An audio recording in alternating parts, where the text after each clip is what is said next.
E aí, pessoal? Bora mergulhar de cabeça no universo dos fundos imobiliários para a gente desvendar uma dúvida que pega muita gente.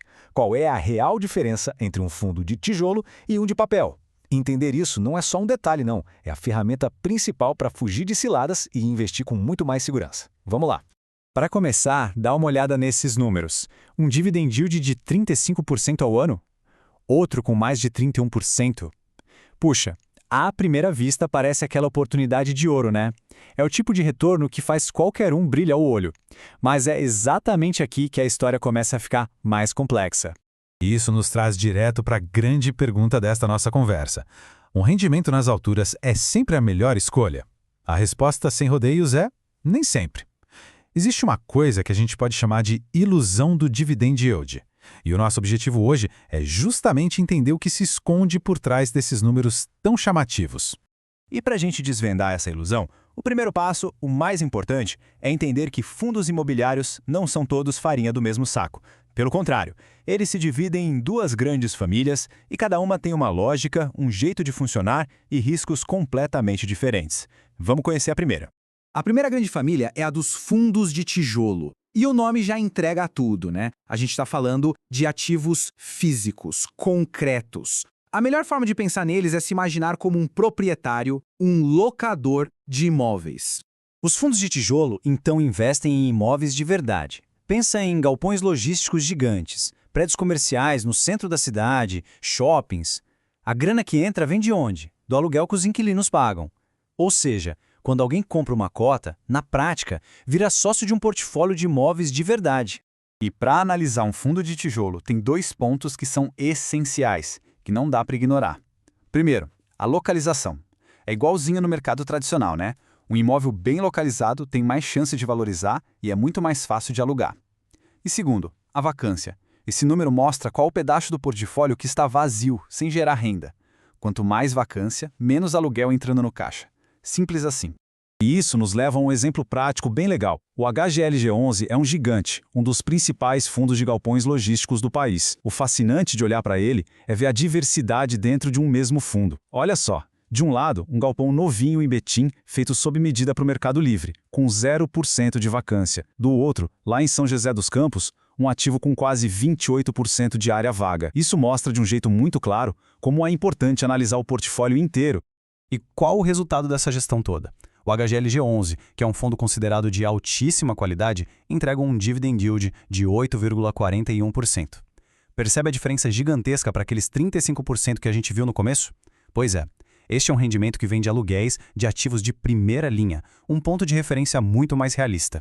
Certo, agora vamos mudar completamente a perspectiva. Se os fundos de tijolo são sobre ser um locador, essa segunda família é sobre ser um banqueiro. Vamos falar agora dos fundos de papel. Fundo de papel não compra imóvel.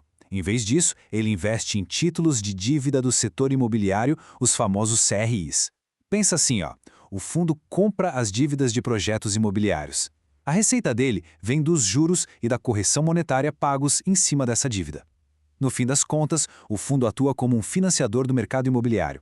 Para analisar um fundo de papel, os indicadores são outros. O primeiro é o indexador. As dívidas, os CRIs, podem ser atrelados ao IPCA, que protege o investimento da inflação, ou ao CDI, que anda colado na taxa Selic.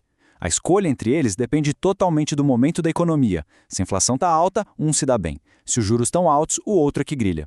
O segundo indicador é o risco de crédito. Os fundos podem ser high grade, que investem em dívidas de devedores considerados excelentes pagadores, ou seja, menor risco e, claro, menor retorno, ou eles podem ser high yield, que emprestam para devedores mais arriscados, buscando um retorno bem maior para compensar esse risco de calote. Lembra do HCTR11 lá do começo, com 17% de yield? Ele é um exemplo clássico de high yield. E aqueles fundos com 30% ou mais? Quase sempre o risco de crédito ali é ainda mais elevado. E para a gente ilustrar os fundos de papel, vamos olhar para o MXRF11. Esse é, de longe, o fundo imobiliário mais popular do Brasil. É impressionante, mais de 1.300.000 investidores. Essa popularidade toda faz dele um ótimo exemplo para a gente entender a dinâmica desses fundos. E o rendimento dele? O MXRF11 entrega um dividend yield de 12,12%. Esse valor, que já é maior que do fundo de tijolo que a gente viu, reflete bem a natureza do investimento em dívida. É um fundo com uma carteira bem diversificada, considerado um bom exemplo de equilíbrio entre risco e retorno nessa categoria de papel. Ok, então, vimos as duas famílias separadamente. Agora, para consolidar tudo isso, vamos colocar as informações lado a lado. Olha, essa tabela aqui resume tudo. O locador investe em imóveis, ganha com aluguel, e o maior medo dele é o imóvel ficar vazio. Já o banqueiro investe em dívida, ganha com juros, e o maior medo dele é o devedor dar o calote. HGLG11 e MXRF11 são os exemplos perfeitos de cada uma dessas estratégias. Se a gente entende essa tabela, a gente entende 90% da lógica dos FIIs. E com isso, a gente chega à nossa conclusão, que vai muito além de só ficar comparando numerozinhos de dividendos. A grande mensagem de hoje é esta: o dividend yield é uma consequência, não a causa do investimento. Ele é o resultado da qualidade dos imóveis, da boa localização, da saúde financeira dos devedores.